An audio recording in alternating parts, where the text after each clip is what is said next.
Country club my wife picked out had ivy growing up, the brick walls in a circular drive lined with white hydrangeas. I remember pulling in that Saturday afternoon, thinking the place looked like something out of a magazine I'd never thought to read. My loafers crunched the gravel. My wife adjusted my pocket square 3 times before we even reached the door. She told me to smile more. She told me not to talk about the boat dealership unless somebody asked. She told me the napkins were going to be folded like swans and I was not to comment on the price. I'm 63 years old. I sold marine engines for 38 years before I bought the dealership outright in 2009. I am not a sophisticated man.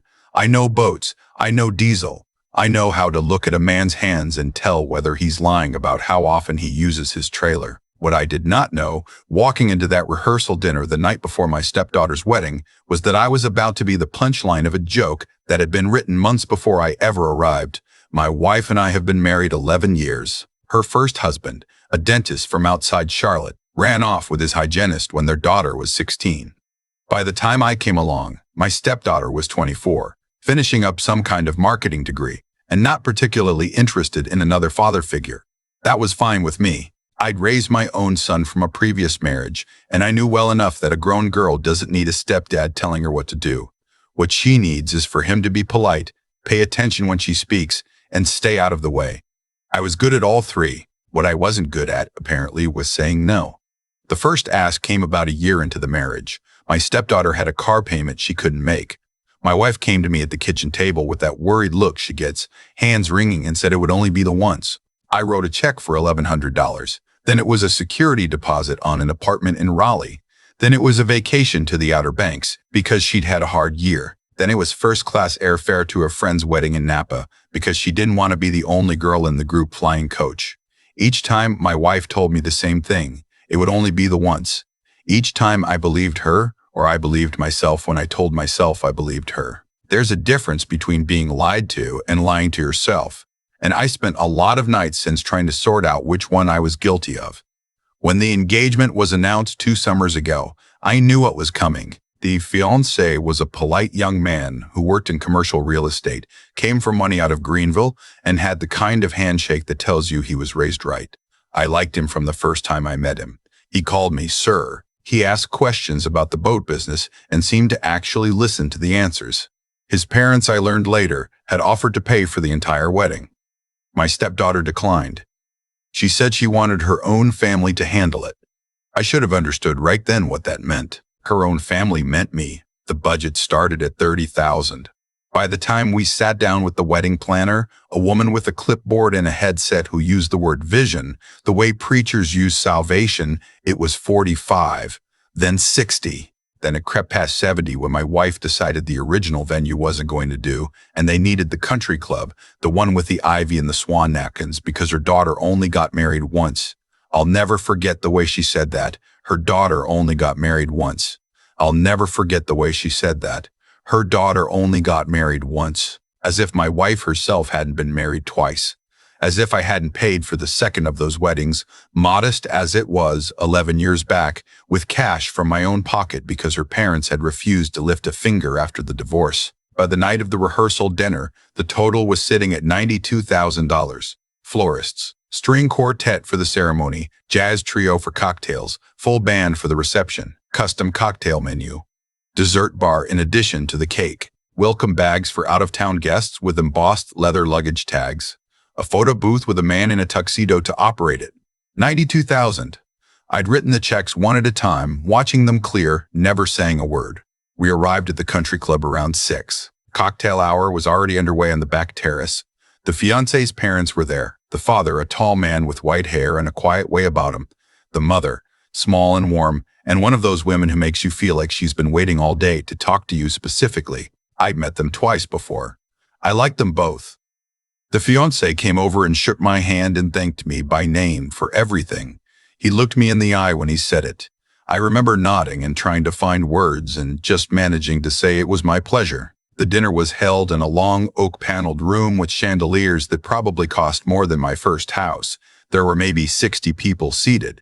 I was placed at the head table next to my wife, with my stepdaughter and the fiancé to her right, and the fiancé's parents across from us.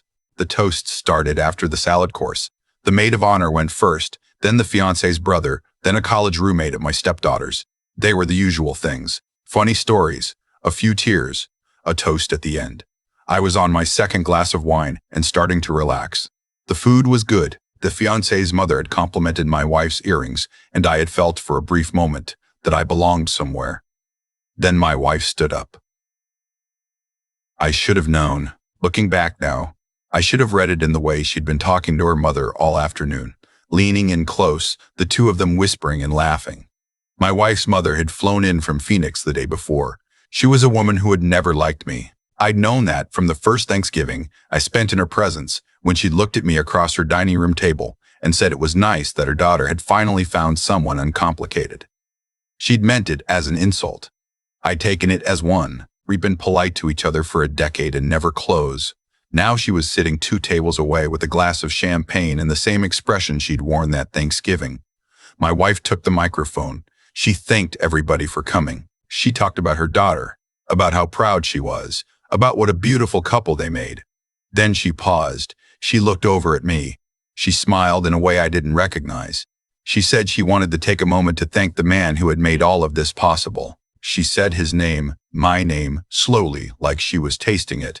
Then she said, well, not really possible.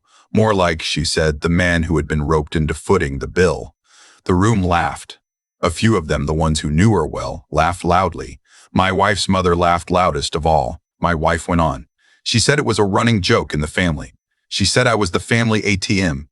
She said she'd told her daughter when the engagement was announced not to worry because there was always good old, whatever his name was, to write the check. She said it like a punchline. She said it had become a kind of in-joke between her and her mother and her daughter, that I would just keep saying yes, that I never asked questions, that I was the easiest mark she'd ever met. She used that word. Mark. The room was fully laughing now. Some people were laughing politely the way you laugh when you don't really get the joke, but you don't want to be the one not laughing. Others were laughing like they'd been waiting all night for permission. My stepdaughter was laughing. Her hand was over her mouth, and her shoulders were shaking, and she was looking at her mother with a kind of delighted surprise, like a child who'd been told she could stay up past her bedtime. I sat there. I did not move. I did not pick up my glass. I felt the heat climb up my neck and into my ears, and I kept my hands flat on the white tablecloth, and I looked straight ahead at the centerpiece. There was a small white rose just to the left of my line of sight that I focused on. I looked at that rose for what felt like a long time. I could hear my wife still talking. She said something about how at least I was good for something. She said something about how it was a small price to pay for getting to be part of such a wonderful family. The room was still laughing. I want you to understand something. I had been laughed at before in my life. I'd been the new kid in the school. I'd been the only man at a customer's house who knew the boat motor was beyond repair when the customer's brother-in-law had insisted otherwise. I'd been laughed at by my own father when I told him at 15 that I wanted to go to community college. None of those laughs had felt like this one. This one was different because it was happening at a place I was paying for. At a dinner, I was paying for. At a wedding, I was paying for. From a woman I had loved for 11 years and a girl I'd treated like my own. They were laughing because I had given them everything, and they had decided that giving everything was the funniest thing a man could do. I looked across the table. The fiancé's father was not laughing. The fiancé's mother was not laughing. They were both sitting very still, and the father was looking at his son, and the son was looking at me. The fiancé stood up. He did it slowly. He set his napkin down on the table next to his plate. He buttoned the middle button of his suit jacket. He walked around the head table, and he held out his hand toward my wife, and he said, "May I?" She handed him the microphone. She was still smiling, like she thought he was about to add a joke of his own. He turned to face the room. "I'd like to say something," he said. He waited until the room was quiet. He waited a long time. People were still laughing here and there, finishing their laughs, and he just stood there until they all stopped. He said, "My name is what it is, and tomorrow I'm supposed to marry into this family." He said the word family in a way that made the room go very still. He said, "I've spent the last 8 months getting to know everyone here. I've sat at dinners. I've gone to birthdays. I've listened." He paused. He said, "In those 8 months I have watched the man at the head table, the man whose name nobody seems to remember tonight, write checks for things he wasn't asked about. I have watched him sit at the end of a table while the rest of you talked over him. I have watched him show up to everything and ask for nothing. The room was completely silent now. My wife had sat down. Her face had changed. The fiancé said, I was raised by a father who taught me that a man who pays the bills is owed, at the very minimum, the dignity of his own name. He said, the man who paid for tonight is named. And he said my name, and he said it clearly, and he said it again. He looked at my wife when he said it the second time. He said, I came here tonight to thank him. I had a whole speech written. I was going to thank him at the rehearsal dinner because tomorrow there would be too many people. I was going to thank him for treating me like a son before I'd earned the right. I was going to thank him for the boat he loaned us last summer when we wanted to take my parents out on the lake. I was going to thank him for sitting through 3 different cake tastings without complaining. I was going to thank him for being, as far as I can tell, the only person in this entire wedding party who has not asked me a single question about my net worth. A few people made small, uncomfortable sounds. Somebody laughed nervously and then stopped. The fiancé said, instead, I'm going to do something else. He turned and he looked at his bride. He said, I love you. He said it gently, but in front of everyone. He said, I have loved you for 2 years. I asked you to marry me because I thought you were going to be the kind of woman your stepfather thinks you are. He paused. He said, I thought you were going to be kind in the way he is kind. I thought when push came to shove, you'd stand up for the people who stood up for you. He said, tonight I learned I was wrong about that. I learned it from you, and I learned it from your mother, and I learned it from your grandmother, and I learned it from the way you all just laughed at the man who paid for the room we are standing in. My stepdaughter started to say something. He held up his hand. Just a little. She stopped. He said, I cannot marry into this. He said it almost apologetically, like he wished he could. He said, my parents raised me to believe that you marry the family, not just the bride. He said, I looked at this family tonight, and I do not want to be in it. He set the microphone down on the head table. He walked over to where his parents were sitting. He whispered something to his mother. She nodded. His father stood up. The 3 of them began to gather their things. My wife had her hand over her mouth. My stepdaughter was crying. The room was perfectly silent. The fiancé walked back over to me. He did not speak loudly now. He bent down a little so he could look me in the eye. He said, Sir. He said, I'm sorry. He said, I'm sorry. He said, I should have said something months ago. I saw how they treated you and I told myself it wasn't my place. He said, that was a mistake. I'm fixing it now. He said, I want you to know I meant every word I said up there. About being treated like a son. About earning the right. I could not speak. I nodded. He shook my hand. He held it a second longer than he needed to. Then he walked out of the room with his parents behind him. I sat there for a moment.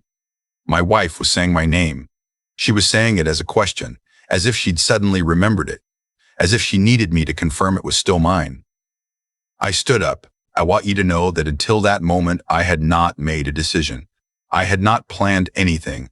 I was operating on something deeper than a plan. I walked over to where my wife was sitting, and I picked up the microphone the fiancé had set down. My wife looked up at me. Her face was streaked with mascara now, and she was trying to find words. I held the microphone in my hand. I had never given a speech in my life.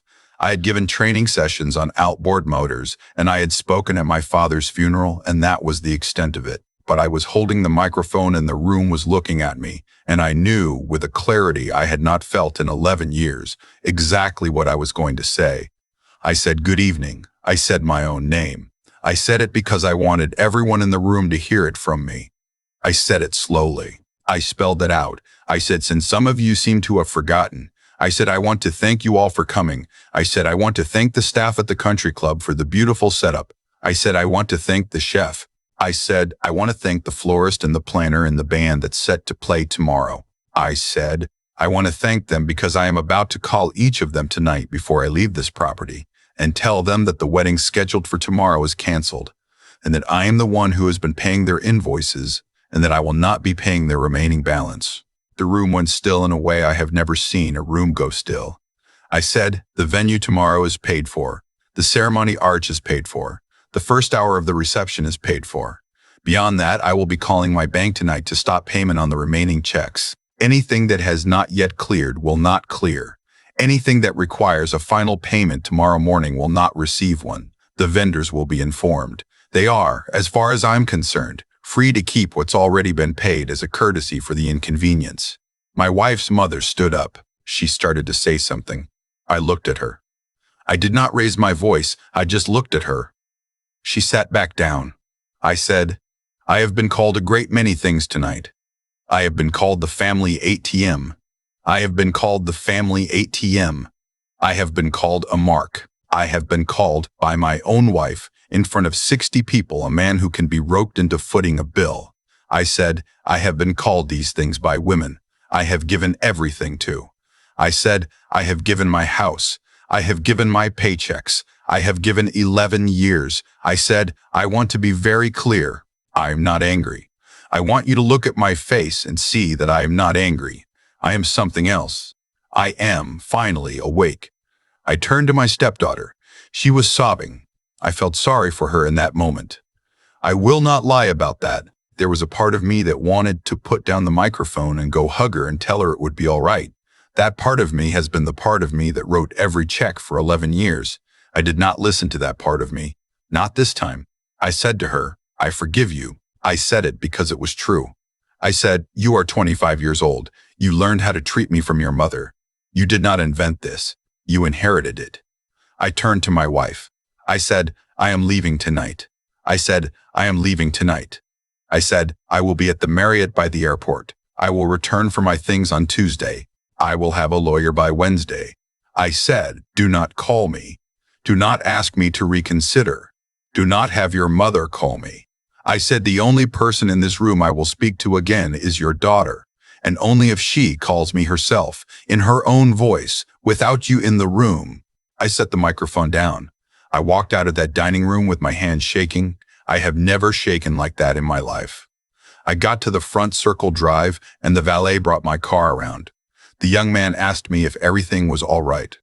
I told him everything was fine. I tipped him $50. I do not know why. I drove out of that country club in the dark with the ivy on the brick walls disappearing behind me in the rearview mirror, and I drove until I found a Waffle House about 12 miles down the highway, and I went inside and I ordered coffee and a plate of hash browns. And I sat in that booth for 2 hours making phone calls. I called the country club's main line and asked for the manager. I called the band. I called the florist. I called the photographer. I called the videographer and the cake company and the woman who'd been hired to do hair and makeup. I told each of them the same thing. The wedding scheduled for tomorrow is canceled. I am the contracted payer. Any remaining balances will not be paid. You may keep what has already been transferred. I am sorry for the inconvenience. I thanked each of them for their work. Some of them were furious. Some of them were sympathetic.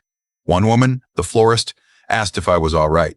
I told her I was, in fact, very much all right, for the first time in a long time. I checked into the Marriott at 1 in the morning. I sat on the edge of the hotel bed in my wedding clothes, and I looked at my hands. They were not shaking anymore. I took off my tie. I lay down on top of the covers and I slept for 9 hours, the deepest sleep I'd had in a decade. The phone call started Sunday morning. I did not answer any of them. My wife called 19 times. Her mother called 4. My stepdaughter did not call. I had a lawyer by Wednesday like I said I would.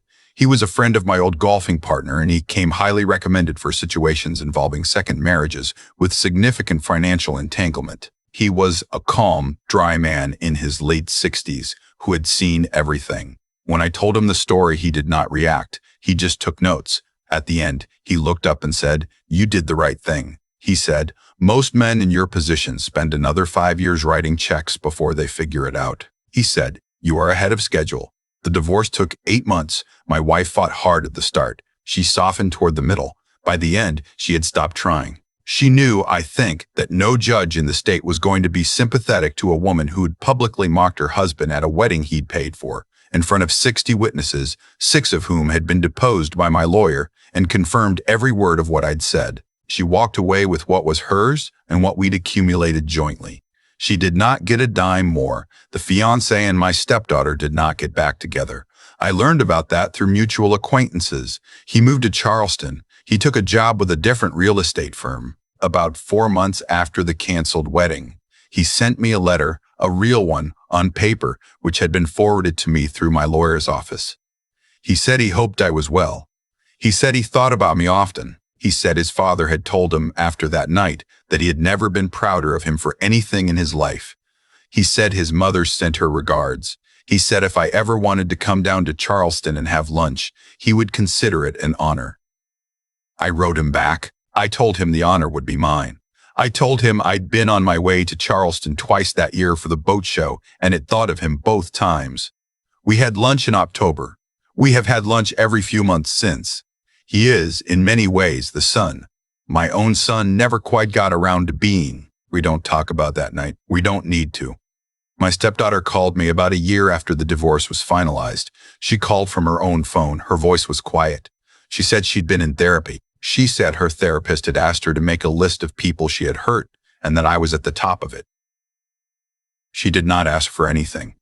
She just apologized. She apologized for 10 minutes straight. I let her. When she was finished, I told her I forgave her the same way I had at the rehearsal dinner. I told her that what her mother had done to me was not her fault, but what she had laughed at was. I told her there was a difference between being raised wrong and choosing to do wrong as an adult, and that she would have to figure out where that line was for herself. She cried. I did not. We have spoken twice since. It is not a relationship. It is something more like an open door. I am not sure she will ever walk through it. I am not sure I want her to. But the door is open, and that is what I can give her. I sold the boat dealership last spring. I am 63 years old, and I did not want to spend the rest of my life looking at outboard motors. I bought a small place on the lake in Tennessee. There is a dock and a bass boat and a porch with 2 rocking chairs, even though there is only one of me. I sit out there in the evening sometimes. I drink a beer. I watch the water. I think about that night at the country club more often than I'd like to admit. Not the laughter, not the speech. I think about the moment before any of that happened, when my wife was straightening my pocket square in the parking lot and telling me to smile more. I think about the man I was in that moment. He thought he was about to walk into the best night of his stepdaughter's life. He thought he was loved. He thought 11 years of saying yes had built something. I do not feel sorry for him. He was a good man. He was just tired, and he had mistaken being tired for being content. I am not tired anymore. I am sitting on this porch as I tell you this. The sun is going down behind the pines on the far side of the lake. There is a heron standing in the shallows about 30 feet from my dock. He has been standing there for almost an hour. He has not moved. I admire him for it. He is not waiting on anyone. He is just standing in his own life, doing what herons do, and when the time is right, he will move, and when it isn't, he will be still. That, in the end, is what I learned. I learned that kindness without a spine is not kindness. It is fear wearing a nicer suit. I learned that a man who pays for everything and asks for nothing is not generous. He is hiding. He is hoping that if he gives enough, no one will look at him too closely and see how scared he is of being unloved. I am not hiding anymore. If you are watching this and you recognize yourself in any part of what I have said, I want you to hear me. You do not have to wait until they laugh at you in a room you paid for. You can stand up before then. You can pick up the microphone of your own life at any time. You can say your own name out loud and remind the room and remind yourself that you are still in it. The heron just moved. He caught something. He is flying low across the water now, slow and unhurried, heading for the trees on the other side. I watched him go. I will sit here a little longer. The light is getting soft. There is no one calling my name from inside the house, and for the first time in my adult life, I do not mind that at all. I have thought about that night more times than I can count, and the part I keep coming back to is not the laughter, and not the speech, and not even the long quiet drive to the Marriott. It is the 11 years before, because the truth is, what happened at that rehearsal dinner did not happen by accident. It was built, slowly, one check at a time, by a man who thought that being agreeable was the same thing as being good. That man was me, and I have to own him. Every time my wife came to me with that worried look and asked for one more thing, I told myself I was being kind. I was not being kind. I was being afraid. I was afraid of what would happen if I said no. I was afraid she might leave. I was afraid her daughter would think badly of me. I was afraid of an argument at the kitchen table. So I wrote the check, and I called the writing of the check love, and I went on with my life. But you cannot call a thing by the wrong name forever. Eventually, the world will name it for you, and the world named mine on a microphone in front of 60 people. What I want you to understand is the cause and the effect. The cause was not my wife. The cause was not her mother. The cause was the small choice I made again and again to say yes when something inside me was saying no. Each yes taught the people around me that my no did not exist. They did not become disrespectful overnight. I trained them gently, patiently, for over a decade. I think about character a great deal now, sitting on this porch. I think there are 3 things a man owes himself. He owes himself honesty about right and wrong, and the courage to act on it, even when the right thing costs him his comfort. He owes himself the patience to think clearly before he speaks, because a man who reacts is a man being moved by other people, and a man who reflects is a man moving on his own. And he owes himself the quiet endurance to keep standing once he has made the hard choice, because the world will test that choice, sometimes for years. I lost a wife. I lost a stepdaughter mostly. I lost a house and a circle of friends who turned out to belong to her. I gained something I had not had in a long time, which is the ability to look at myself in the mirror in the morning and recognize the man looking back. If there is anything I would say to a younger man reading this, it would be this. Generosity is not the same as silence. Patience is not the same as cowardice. And love is not the same as letting yourself disappear inside someone else's life. The day I stopped writing checks was the day I started writing my own life again. And I am sorry it took me 62 years to learn the difference. But I learned it. That has to count for something.